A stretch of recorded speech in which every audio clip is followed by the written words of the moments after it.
प्याशा कावा। लोमड़ी और भालू दो सबसे अच्छे दोस्त थे जो घने जंगल में रहते थे। लोमड़ी एक बुद्धिमान और चालाक लोमड़ी थी, जिसे जंगल के अन्य जानवर केनी के नाम से जानते थे। भालू एक दयालु और सौम्य भालू था, जिसे सुभी के नाम से जाना जाता था। वे अविभाज्य थे और अपने अधिकांश दिन जंगल की खोज में एक साथ बिताते थे। एक दिन, जब वे जंगल की गहराई में भटक रहे थे, तो उन्हें एक सुंदर झील दिखाई दी। पानी बिल्कुल साफ था और सूरज उसकी सतह पर चमक रहा था। लोमड़ी और भालू इसकी सुंदरता से मंत्रमुग्ध हो गए और उन्होंने इसे करीब से देखने का फैसला किया। जैसे ही वे झील के पास पहुंचे, उन्हें पास में एक कुआं दिखाई दिया। उत्सुकतावश उन्होंने कुएं में झांका और झील के दूसरी ओर एक पेड़ के घर का प्रतिबिंब देखा।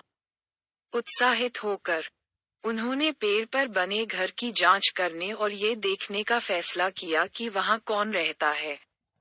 जैसे ही वे पेड़ के घर के पास पहुंचे, उन्होंने एक शाखा से एक कांच की बोतल लटकी हुई देखी।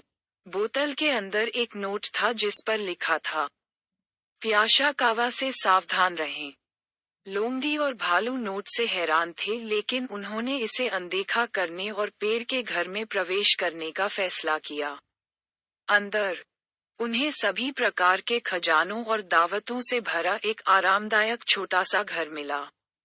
उन्होंने स्वादिष्ट भोजन का आनंद लिया और चमकदार वस्तुओं के साथ खेला। लेकिन जैसे जैसे रात गहरी होती गई, उन्हें बाहर से तेज चीख सुनाई दी। वह जंगल की डायन प्याशा कावा थी। वह अपने दुष्ट तरीकों और जानवरों को फंसाने के अपने प्यार के लिए जानी जाती थी। लोमड़ी और भालू को तुरंत एहसास हुआ कि वे गंभीर खतरे में हैं, और भागने की कोशिश की, लेकिन दरवाजे और खिड़कियां बंद थीं। वे प्याशा कावा को और भी करीब आते हुए सुन सकते थे। उसकी खड़खड़ाहट से उनकी रीढ़ में सिहरन पैदा हो रही थी।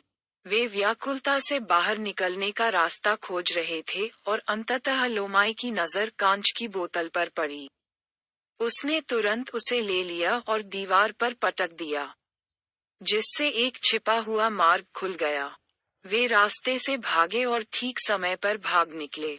उस दिन के बाद लोमड़ी और भालू फिर कभी गहरे जंगल में नहीं गए। उन्होंने सतर्क रहना और हमेशा चेतावनियां सुनना सीखा, खासकर जब बात प्याशा कावा की हो।